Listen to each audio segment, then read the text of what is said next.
oportunidad tenemos al doctor Paolo Tassinari, médico cirujano de la Universidad Central de Venezuela, con medicina interna de esta universidad, con maestría en inmunología clínica realizada acá en el Instituto de Inmunología. El doctor Tassinari tiene un fellow en inmunología realizado en la Universidad de Harvard.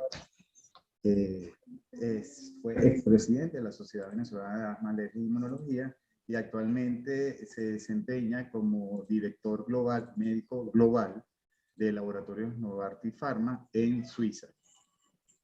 El área de especialización del doctor Tassinari es precisamente de alergia alimentaria y en ese sentido nos va a hablar de diagnóstico y tratamiento de la alergia alimentaria. Doctor Tassinari.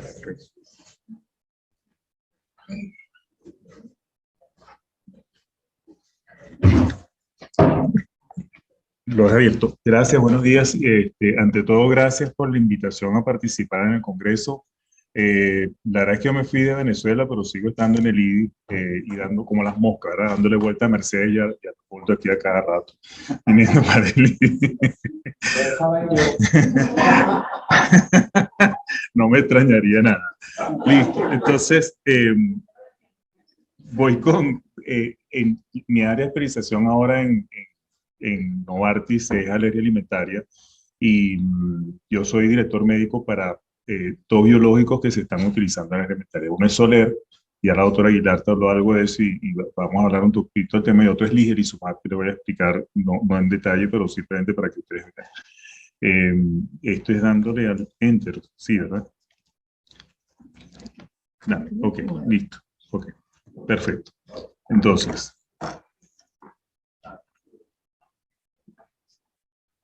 en alergia alimentaria, que es un tema que dentro de alergia, y por lo menos en Venezuela no se explora mucho porque la incidencia y prevalencia de alergia alimentaria en Venezuela es relativamente bajo, y en parte porque tampoco se han hecho los estudios epidemiológicos. Pero la alergia alimentaria es un diagnóstico relativamente fácil. Se basa principalmente en una buena historia clínica donde recogemos todos los datos clínicos que soportan el diagnóstico de alergia alimentaria, y la otra parte que es sumamente importante es identificar cuáles son los distintos alergenos que realmente están produciendo la alergia. Eso lo vamos a entender cuando veamos un poquito el prick test, donde un paciente que, por ejemplo, acuda a la consulta diciendo tengo alergia a la leche, se le hacen el panel de alergenos y resulta que sale positivo el prick, por ejemplo, para, qué sé yo, manzana, pera, maní y leche. Entonces se hace un diagnóstico a priori de que el paciente tiene alergia a 4 alimentos, lo cual no es cierto. Entonces lo que hay que hacer, y eso es una de las pautas que se establecen en las guías, es que primero hay que entender a cuáles alimentos el paciente refiere que es alérgico. Es decir, si el paciente me dice comí maní y tuve una reacción alérgica como una angioedema anafilaxis, ese es el desencadenante. Y después sustentamos con las otras pruebas si esa historia clínica es cierta o no. Pero no podemos hacer al revés de que traspolar los resultados de una IgE específica o de un prick test a que el paciente es alérgico a todo. Entonces esas son las dos premisas que muestra esa diapositiva y que nosotros tenemos que tener en cuenta en el momento de hacer un diagnóstico de alergia alimentaria y tratar al paciente con alergia alimentaria. Yo no voy a ir a través de todo lo que es la clínica, simplemente le quiero traer qué es lo nuevo, qué es lo que se está manejando ahora. Entonces, si ustedes ven esta lámina, lo que se está hablando es que lo primero es una historia clínica. Eso es lo básico. Solamente con la historia clínica ya tenemos suficiente para saber si el paciente tiene alergia alimentaria. En alergia alimentaria existen dos grandes grupos: inmunológicamente mediada y no inmunológicamente mediada. Y la inmunológicamente mediada puede ser IgE mediada o no IgE mediada. La mayoría de las alergias alimentarias son inmunológicas y IgE mediadas, y están en el 70-80% de los casos. Y ahí es donde nos vamos a enfocar prácticamente en la charla. Entonces, una vez que tengamos la historia clínica, hacemos el examen físico, que muchas veces es normal, y después tenemos dos pruebas básicas que la tenemos nosotros en el instituto para confirmar el diagnóstico. Una de las pruebas es Skin Prick Test y el otro es la IgE específica. Pero de nuevo, tenemos que correlacionar a qué desencadenante el paciente atribuye su alergia y correlacionarlos con la positividad de las pruebas Skin Prick Test y IgE específica. El gold standard para el diagnóstico de alergia alimentaria, tanto en los estudios de investigación, es decir, fase 2, fase 3, fase 4, y en los centros especializados en alergia alimentaria, es el test del Oral Food Challenge Test, test de provocación con alimentos. Es un estudio, ya lo vamos a ver, es una prueba altamente sensible y específica, pero tiene muchos efectos colaterales, por lo cual no se debe manejar sin los centros especializados y lo vamos a tocar un poquito después. Esto es lo nuevo. Esto es el update de lo que se está haciendo desde el punto de vista de pruebas en alergia alimentaria. El Food Challenge Test, que es la prueba, el gold standard, como le dije anteriormente, el problema es que a pesar de que es altamente específica y sensible, tiene sus riesgos porque estamos dándole al paciente el alimento que le está produciendo la anafilaxis, por ejemplo, si esa fue la manifestación. Por lo tanto, el riesgo es alto. El Skin Prick Test, que tiene alta sensibilidad y especificidad, sin embargo, no llega al 100%. La IgE específica, que tiene menor sensibilidad y especificidad, pero es más sencilla de realizar que el Skin Prick Test. Y existen estas nuevas pruebas que son las tres nuevas. El basófilo, el test de activación de basófilo, el test de activación de mastocito, aquí es donde nos vamos a detener un poquito, y lo que se llama Pit-Based Epitope Assay, que es algo que está en fase 2, está todavía en estudio. Hay toda una tendencia ahora para ir hablando de esto no solamente como parte diagnóstica, sino también terapéutica. Con microbits se inyectan al paciente el epítope particular, tratando de educar a la célula dendrítica para que entonces la célula regulatoria induca la respuesta tipo TH1. Pero eso está todavía en fase de investigación. Entonces, desde el punto de vista de IgE específico, ahora voy tocando cada una de las distintas pruebas para que veamos dónde estamos exactamente. Esto es algo que se maneja en todas las guías, y es que si el paciente tiene una alta historia de alergia alimentaria y tiene una IgE específica alta, el diagnóstico de alergia alimentaria para ese alimento es prácticamente 100%. ¿Ok? El problema viene cuando el paciente tiene una historia que no está muy clara o cuando la IgE específica no es muy alta. Entonces, ahí es donde decimos qué hacer después. ¿Por qué aparece primero IgE específica? Porque a nivel mundial es más fácil realizar una prueba de sangre con IgE específica que no hacer un Skin Prick Test. En los centros especializados como el nuestro, pues para nosotros tiene más sentido hacer el Skin Prick Test porque es más rápido, no tenemos que tomar muestra de sangre y la respuesta la tenemos en 5 minutos que no hacer una IgE específica. Pero eso es porque esto es un centro de referencia, que no es lo estándar. IgG4, y este es el gran tema. La IgG4 solo sirve para, la utilidad no es para hacer diagnóstico alimentario, la utilidad es para hacer el seguimiento del paciente que está recibiendo inmunoterapia.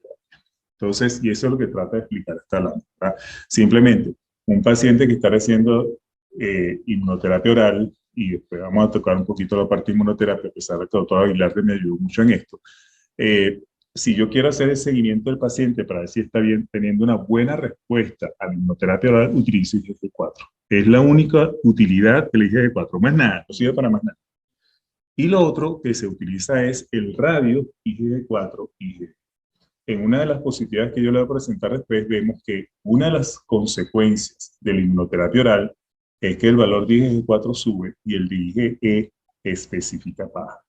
Ese ratio es lo que se utiliza como un biomarcador en los estudios de fase 3, donde se usa inmunoterapia oral como tratamiento para saber si el paciente está teniendo una buena respuesta o no. Porque el problema con alergia alimentaria es que no tenemos un biomarcador que nos diga, uno, si el paciente realmente tiene el diagnóstico de severidad de alergia alimentaria, es decir, posibilidad de hacer anafilaxis, ¿verdad? Y no tenemos un biomarcador de saber si el paciente va a responder o no a largo plazo a la inmunoterapia o a cualquier tipo de tratamiento que hagamos. Entonces, lo que se utiliza como gold standard, aparte del Food Challenge Test, es el radio IgG4, IgE específica. ¿Ok? Pero es para lo único que sirve la IgG4, para que tengamos bien claro. ¿De acuerdo? Muy bien. Vamos con las pruebas más sofisticadas, y este es algo que nosotros podríamos hacer aquí en el instituto, que una vez se intentó hacer y lo dejamos porque no había paciente, que es el Basófilo Activation Test. En lo que se está buscando a nivel mundial, tanto en Europa como en Estados Unidos, es un test que sustituya al Food Challenge Test. ¿Por qué? Porque el Food Challenge Test es complicado, es largo, es costoso y es riesgoso. Entonces, lo que más se está acercando ahora a como buen sustituto del Food Challenge Test es el Basófilo Activation Test. En el instituto se hace muy sencillo hacerlo porque simplemente tomar sangre del paciente y se hace la prueba. ¿Ok? Entonces, lo que uno hace es que toma la siguiente diapositiva lo vamos a ver, es tomar el basófilo del paciente, se estimula con un alergeno. Ahí es el primer problema, que los alergenos no están estandarizados a nivel mundial, a pesar de que Alessandra Santos en UK, que es la líder del programa de Vasofiltration Test a nivel mundial, está tratando de estandarizar los alergenos.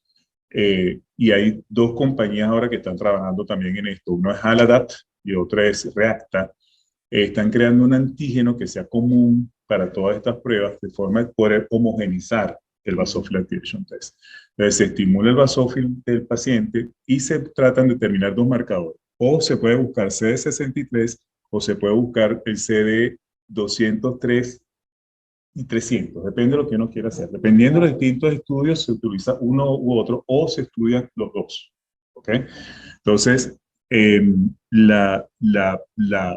lo que se hace es esto que está aquí, se toma la muestra de sangre, la muestra de sangre tiene que ser procesada en las primeras 24 horas, ese es el segundo problema de vasofiltration, que la muestra de sangre tiene que ser fresca porque mientras más dura la sangre sin procesarse, el basófilo se va activando solo y pierde la expresión de las moléculas.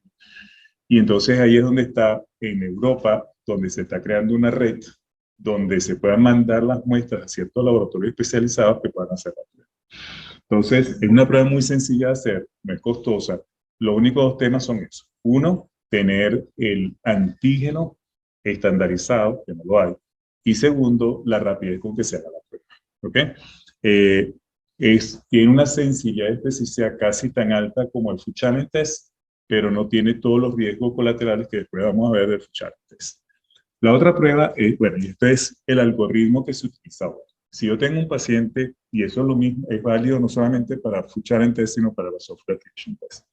Si yo tengo un paciente con alergia alimentaria con una historia clínica clara, o no tan clara, le hago un skin prick test de un IgE específico. Si salen positivas, ya, tengo mi diagnóstico hecho. Pero si el skin prick test o la IgE específica salen negativas, dudosas, ahí tengo que confirmar el diagnóstico del paciente. Para ello tengo que hacer un Food Challenge Test.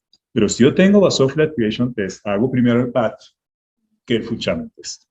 Entonces el PAT lo que me está permitiendo es hacer un diagnóstico sensible y específico y evito hacer el Food Challenge Test. Eso es lo que se está haciendo ahora en la GIMS, ¿ok? Como algoritmo de tratamiento del diagnóstico de alergia alimentaria. La otra prueba es el mass cell activation, donde es al revés. No utilizo sangre del paciente, utilizo suero del paciente. Entonces es verdad que desde el punto de vista de practicidad es mejor hacer el MAT que no el BAT, porque el MAT yo lo que tengo es una línea de mastocitos, una línea celular de mastocitos que solo utilizo como célula, donde agrego suero del paciente más el antígeno para estimular al mastocito. Entonces, claro, desde el punto de vista de prueba de laboratorio, suena como que más sencilla de hacer. El problema es que, igual, no tenemos el antígeno estandarizado, la prueba no está estandarizada y la sensibilidad es menor que el PAT. Entonces, hoy en día, y por ejemplo, los estudios que se están haciendo con biológicos, están utilizando Food Challenge Test porque es el gold standard, que es lo que piden todas las autoridades sanitarias para probar un producto en alergia alimentaria, y Vasofiltration Test. BAT no se está utilizando. ¿Ok? Lo otro que se está utilizando como parte experimental es el epitope mapping. Es decir, tratando de buscar qué epitope es, y solamente para maní, que es donde se puede hacer. El resto no están hechos todavía. El epitope mapping es saber qué antígenos o epítopes tiene el paciente que puedan apoyar el diagnóstico de alergia a maní. Pero eso solamente a nivel de estudio fase 3 y fase 2, no es rutina. Muy bien, así es como se hace el MAT. Y vamos con el Food Challenge Test. Food Challenge Test es el gold standard. O sea, en todo estudio fase 3, si uno quiere hacer un estudio fase 3 para someter a las autoridades sanitarias la aprobación de un producto, piden Food Challenge. No hay para dónde agarrar. Hay tres formas de hacerlo. Uno es abierto para tanto el médico como el paciente. Entonces yo le estoy dando a Félix, esto es maní, le doy el maní, vamos a ver qué pasa. ¿Ok? El problema cuál es, que entonces el paciente dice esto es maní y a pesar de que sea placebo, voy a hacer una reacción alérgica porque sí. ¿Ok? La segunda es, yo médico sé lo que estoy dando, pero el paciente no. Entonces eso es single blind. Y la otra es que tanto médico como paciente no saben qué estamos dando. El problema es, con los food challenge test, es el placebo. Para uno hacer un food challenge test necesita en buena ley, ¿okay? No como lo hacemos nosotros aquí, en buena ley. Hace falta un sustrato. Ese sustrato es anérgico. No, se sabe que no produce absolutamente ningún tipo de alergia. Entonces, ese sustrato es lo difícil de hacer en los challenges. Estandarizar el sustrato que se va a usar para placebo y como base para agregar el antígeno que yo quiera hacer. Entonces, en el Food Challenge Test doble plan, doble ciego, tengo que hacer primero placebo, ver qué pasa, y después hago el antígeno. Es decir, que son en definitiva 2 veces que yo cito al paciente al hospital o a la consulta para hacer el Food Challenge Test. Uno para placebo, igual, siguiendo todos los pasos, aumentando la dosis, y otros para el antígeno que estoy tratando de investigar. ¿Ok? Entonces, el problema es ese, conseguir el sustrato de base que me sirva para hacer la prueba, lo que no tenga sabor, no tenga olor, etcétera, para que el paciente lo pueda sentir. Luego, así es como se hace. De nuevo, el Food Challenge Test solo se hace en aquellos pacientes donde o la historia clínica no está clara, o el Skin Prick Test o la IgG específica no son concluyentes, que yo hago el Food Challenge Test. Guías, hay muchas. Para cada país hay distintas guías, para cada país no, en las distintas regiones, y en el tratamiento multidisciplinario, en el tratamiento de la alimentaria, se está claro que hace falta un equipo multidisciplinario donde tengamos el médico general, el que reciba al paciente o el pediatra, que sea capaz de referirlo al alergólogo, el alergólogo que tenga las herramientas para hacer el diagnóstico, y por supuesto hace falta el gastroenterólogo para descartar en los niños, por ejemplo, esofagitis o sinofílica, si es el caso, y el dietista para poderle dar las orientaciones al paciente. Tratamiento actual es prácticamente nada, simplemente evitar el alimento una vez que se tenga claro el diagnóstico, y el otro es el uso de la adrenalina, ¿okay? El EpiPen, en los países donde se utiliza.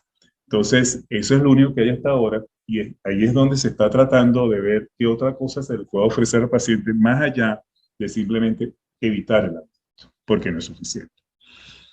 Inmunoterapia.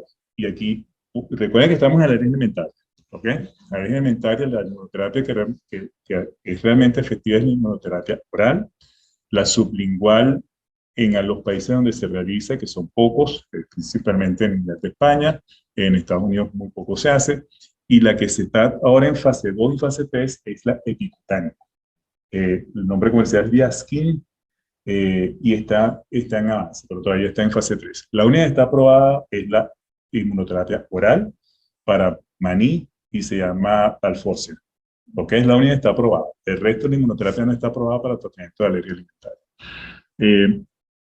Tiene 3 fases. La primera fase, que es donde se cita al paciente en el consultorio y se hace un escalamiento rápido de la dosis. Después viene una fase donde se va aumentando cada 2 semanas la dosis hasta llegar a una dosis de mantenimiento. En el caso, por ejemplo, de Palforzia son 300 miligramos de maní al día. Y después se hace el mantenimiento que puede durar años. Todo depende de la respuesta del paciente. ¿Dónde está el problema de la inmunoterapia oral? Es en las 2 primeras fases, donde hago el escalamiento rápido y el tiro de phase, porque es donde vienen los efectos adversos. Y es donde muchos pacientes abandonan el tratamiento por el efecto adverso. Ahí es donde se utiliza entonces agregar un biológico. Este es un dibujo parecido al que mostró la doctora Aguilar, solo que es más bonito. Entonces, lo que se trata de mostrar aquí es la fase inicial es como está el paciente de base, ¿verdad? Después, en la inducción temprana, lo que se hace es simplemente provocar la alergia alimentaria. Entonces, yo lo que estoy haciendo es induciendo una respuesta TH2. A medida que el paciente se expone al alergeno, lo que estoy haciendo es activar la célula T reguladora para que entonces cambie la respuesta de TH2 a TH1. Y en esa respuesta lo que hace es que el linfocito B, en vez de producir IgE, produce IgG4. Y ese IgG4 es la que se une al antígeno y impide la unión del antígeno con el receptor. Eso es todo el tema de la inmunoterapia oral. ¿Ok? Biológicos. Una vez que entendemos la cascada inflamatoria en alergia alimentaria, que la alergia alimentaria viene a ser como el mejor ejemplo de una enfermedad mediada por IgE. En asma tenemos una respuesta alérgica inflamatoria, ¿verdad? Porque existe, además de la activación del mastocito, viene eosinófilo, basófilo, etc. La alergia alimentaria no. La alergia alimentaria es únicamente activación de mastocitos y basófilos. Eso es lo que produce la anafilaxis. Entonces, la alergia alimentaria, la cantidad de biológicos que se están utilizando para tratar de modular la respuesta son varios. El que más se está utilizando es anti-IgE, hay dos ahora, omalizumab y ligelizumab, OMA está en el mercado ya. Lo que hace simplemente es unir a la IgE libre a la IgE específica, impedir que se una al receptor. Dupilumab se intentó usar como monoterapia, ya el estudio se finalizó, no lo están haciendo más, abandonaron porque resultó no ser mejor que no dar nada. Y lo que está todavía en marcha es Dupilumab con Palforzia, es decir, utilizar Dupilumab con una inmunoterapia oral para maní y ver si se logra, uno, disminuir los efectos colaterales de la inmunoterapia y lo otro es si hay alguna respuesta inmunomodulatoria agregada por el biológico. Eso está por verse. De manera que, en conclusiones, pues tenemos un diagnóstico importante en alergia alimentaria, un tratamiento, y lo que está ahora muy en la mesa es la prevención. Lo que hemos aprendido es que si ciertos alimentos los introducimos temprano en la vida del niño, la posibilidad de hacer tolerancia es mayor. Entonces, por ejemplo, lo que se propone es que el maní hay que empezar a introducirlo a los 6 meses de edad y no después. La leche, introducirlo tempranamente, leche igual que el huevo cocido, no crudo, y la leche maternizada en vez de leche de vaca, y si es posible, si son todas cosas que se están tratando de hacer para prevenir la aparición de sensibilidad para la alimentaria. Y este es lo otro. Así que cumplí con tu indicación.